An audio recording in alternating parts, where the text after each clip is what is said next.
Whether you think it's the door to enlightenment or just a way to lower your blood pressure, meditation isn't just for religious folks. Anyone can feel the benefits. But what's behind those benefits? When we take a peek into the brain, we realize it's actually quite a mystery.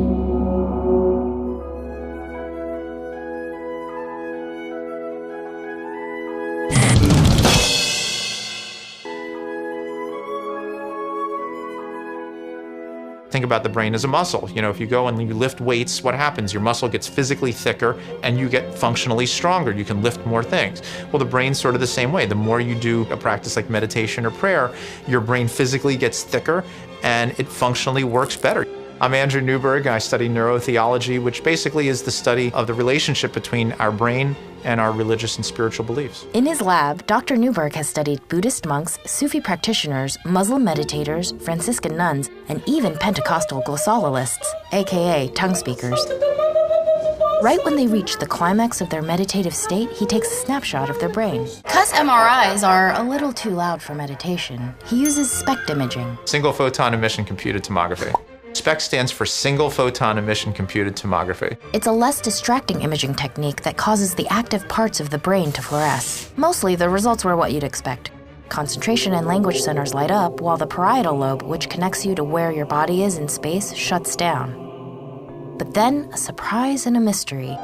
The thalamus. The thalamus is a very key structure. It takes a lot of the sensory information that comes in from the outside world, particularly vision and what we hear. When you're in a dark, quiet room with your eyes closed, meditating, you'd expect this sensory hub to go silent. But what we actually see is just the opposite. It looks like the thalamus generally becomes more active. How is this possible? Where's all this new sensory input coming from? Could this be proof of a profound connection between the psyche and a higher power?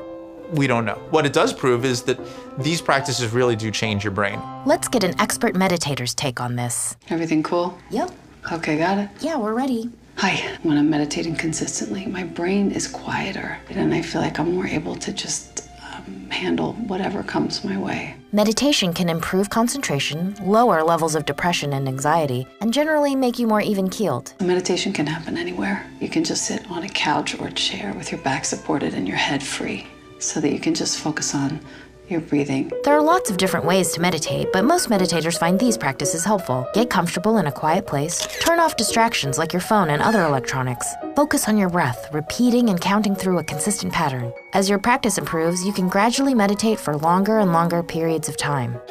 How do you like to meditate? Well, that's the thing. I mean, for me personally, it can happen in lots of different ways. Try practicing mindfulness whenever and wherever you are. Instead of just having your cup of coffee, imagine the coffee beans being picked at their peak of plump ripeness, being roasted, pouring it in with this wonderful water, and then have that cup of coffee. And now suddenly your morning becomes a whole different kind of experience for you, and you're not just going through this in this mindless kind of way. The payoff could be life-changing. Meditation is more than just a tool to de-stress. It can be a way to change your whole outlook on life, the world around you, and maybe even reality itself.